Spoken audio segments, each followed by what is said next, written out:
പിതാവേ, നമ്മുടെ സഭയിൽ പുതുതായിട്ട് ആരംഭിക്കുന്ന അൽമായരുടെ ഈ പ്രേക്ഷിത മുന്നേറ്റത്തെക്കുറിച്ച് പിതാവിന് എന്താണ് പറയാനുള്ളത്? കുറേ വർഷങ്ങളായി സീറോ മലബാർ സഭയിൽ നിന്ന് അനേകം സുവിശേഷ പ്രസ്ഥാനങ്ങൾ രൂപപ്പെട്ട് വന്നിട്ടുണ്ട്. പല സുവിശേഷ മുന്നേറ്റങ്ങളും നടത്തിയിട്ടുള്ളത് അൽമായർ തന്നെയാണ്. അങ്ങനെ കുറച്ച് വർഷങ്ങളായി സീറോ മലബാർ സഭയിൽ ഒരു പുതിയ പ്രേക്ഷിത ചൈതന്യം രൂപപ്പെട്ടു വരുന്നതായി നമുക്ക് കാണാൻ സാധിക്കും. ഇതിൻ്റെ പശ്ചാത്തലത്തിലാണ് 2024 ഓഗസ്റ്റ് മാസത്തിൽ പാലയിൽ വെച്ച് നടന്ന നമ്മുടെ സഭയുടെ അസംബ്ലിയിൽ നടന്ന പല ചർച്ചകളിൽ നിന്നും അൽമായരുടെ വശത്തു നിന്ന് ഇങ്ങനെ ഒരു ആവശ്യം ഉയർന്നു വന്നത്. ഇത് വർഷങ്ങളായി നമ്മൾ ചിന്തിച്ചുകൊണ്ടിരുന്ന ഒരു കാര്യമായിരുന്നു.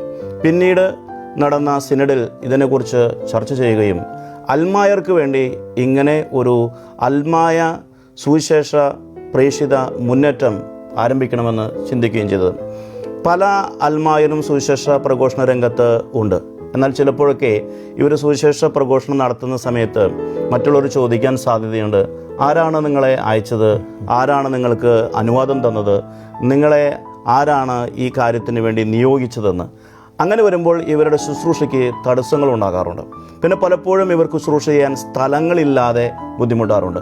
എന്നാൽ സഭയുടെ ഔദ്യോഗിക അംഗീകാരത്തോടെ പ്രേക്ഷിത പ്രവർത്തനത്തിന് വേണ്ടി ഒരു അൽമായ മുന്നേറ്റം ഉണ്ടാകുമ്പോൾ അതിന് ഒരു അംഗീകാരമുണ്ട്. അവർക്ക് സഭയുടെ നാമത്തിൽ ശുശ്രൂഷ ചെയ്യാൻ പറ്റും.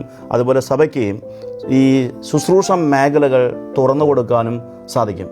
അങ്ങനെയുള്ളൊരു പശ്ചാത്തലത്തിലാണ് അസംബ്ലിയുടെ നിർദ്ദേശത്തിൻ്റെ വെളിച്ചത്തിലും സിനഡിൻ്റെ അംഗീകാരത്തോടു കൂടിയും നമ്മുടെ സഭയിലെ തീഷ്ണമതികളായ സുവിശേഷ പ്രവർത്തകരെ വളർത്തിയെടുക്കുവാനും അവരെ നയിക്കുവാനുമായി ഈ അൽമായ പ്രേക്ഷിത മുന്നേറ്റത്തിന് നമ്മൾ രൂപം കൊടുക്കുന്നത്. പലവിധമായിട്ടുള്ള പ്രേക്ഷിത ആഭിമുഖ്യങ്ങളിൽ പ്രവർത്തന നിരതരായിരിക്കുന്നവർക്ക് സഭയുടെ ഒരു അക്കമ്പനിമെന്റ് ഉറപ്പുവരുത്തുകയാണ് ഈ ഒരു പുതിയ ശ്രമത്തിലൂടെ. പിതാവ്, ഇതിന് ഒരു പുതിയ പേര് സിനഡ് ഇതിൽ രൂപീകരിച്ചിട്ടുണ്ടല്ലോ.